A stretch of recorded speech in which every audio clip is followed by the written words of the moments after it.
सबसे पहले हम देखेंगे इसमें चैप्टर का नाम क्या है आपका, जीवाणु परिचय बुक का सेकंड चैप्टर जीवाणु। ठीक है, सर्वप्रथम वैज्ञानिक फ्रांस के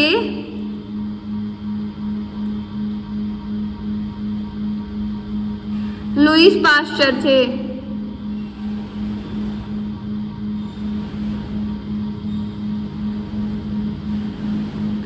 जिन्हें सूक्ष्म जीव विज्ञान का पितामह कहा जाता है।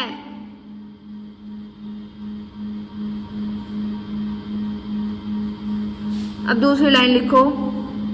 दूसरे वैज्ञानिक रॉबर्ट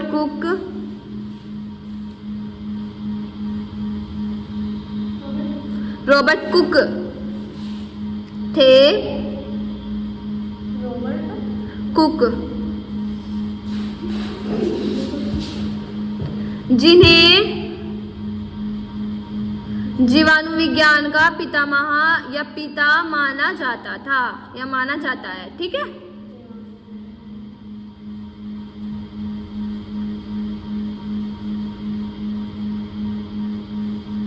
ये पूरा पैराग्राफ करना। इसके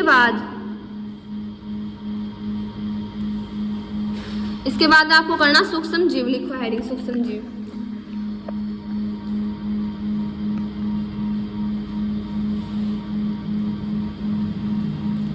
क्या होता है सूक्ष्म जीव? जो हमारी नॉर्मल आंख से नहीं हम देख सकते, माइक्रोस्कोप से देख सकते हैं, जो बहुत छोटा होता है। लिखो ऐसे जीव जो हमारी नग्न आंखों से दिखाई नहीं देते।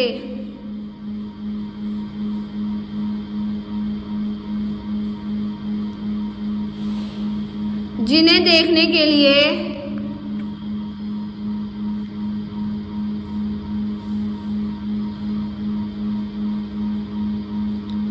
सूक्ष्मदर्शक यंत्र की सहायता लेनी पड़ती है। दर्शक यंत्र की सहायता लेनी पड़ती है। जिन्हें क्या बोलते हैं हम? सूक्ष्म जीव। और सूक्ष्म जीव के अध्ययन में क्या बोलेंगे हम? सूक्ष्म जीव विज्ञान। ठीक है बाबू। अब नेक्स्ट लिखो जीवाणु।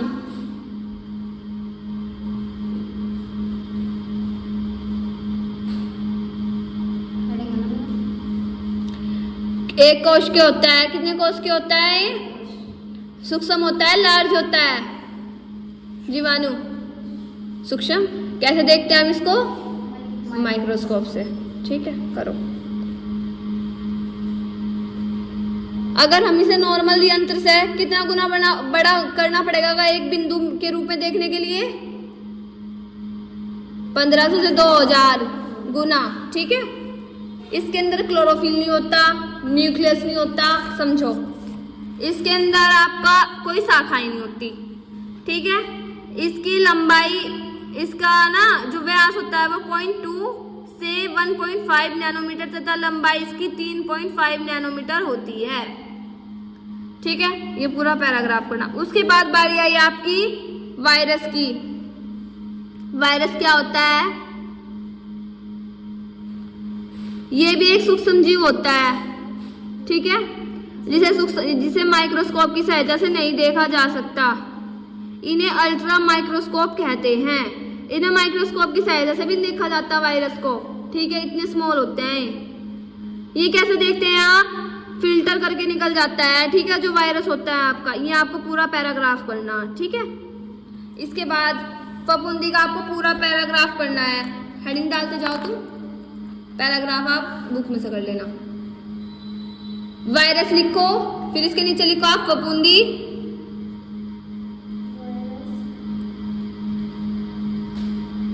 फिर लिखो रेकेटेशिया।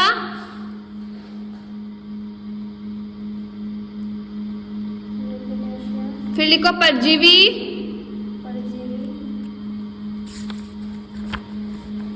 उसके बाद लिखो आप जीवाणु के प्रकार। हाँ,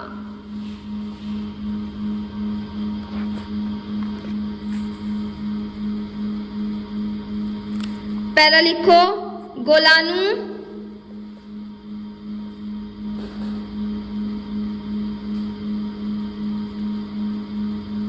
डिप्लोकोई,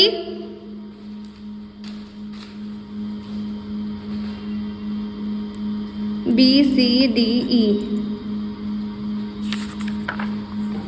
इसके बाद आपका मोस्ट इम्पोर्टेंट है आपका जीवाणु विशिष्ट उदाहरण, नहीं सॉरी ये है। अब ये देखना आपको जो जीवाणु की वृद्धि के कारण किस किस चीज के कारण आपका ये होता है। सबसे पहला टेम्परेचर, अगर जैसे कि नॉर्मल आपने समझ लो, अगर जैसे कि जीवाणु की वृद्धि का तापमान बहुत प्रभाव पड़ता है, ठीक है। विभिन्न प्रकार के जीवाणु की वृद्धि के लिए विभिन्न तापमान की आवश्यकता होती है। अधिकतर जीवाणु 16 से 37 डिग्री पर वृद्धि करते हैं। वृद्धि करने के लिए उचित तापमान 37 डिग्री सेल्सियस होता है, ठीक है। इसके बाद किस किस कारण होगी इनकी वृद्धि? हवा के कारण भी होती है, अगर आपको सही हवा नहीं मिल पा रही तब भी होगी। वायवीय जीवाणु के कारण भी होगी, अल्प वायवीय के कारण भी होगी, वायवीय के कारण भी होगी। देखो इसमें साफ करना। इसके बाद उभय परिस्थिति के कारण भी होगी, आर्द्रता, फिर प्रकाश, फिर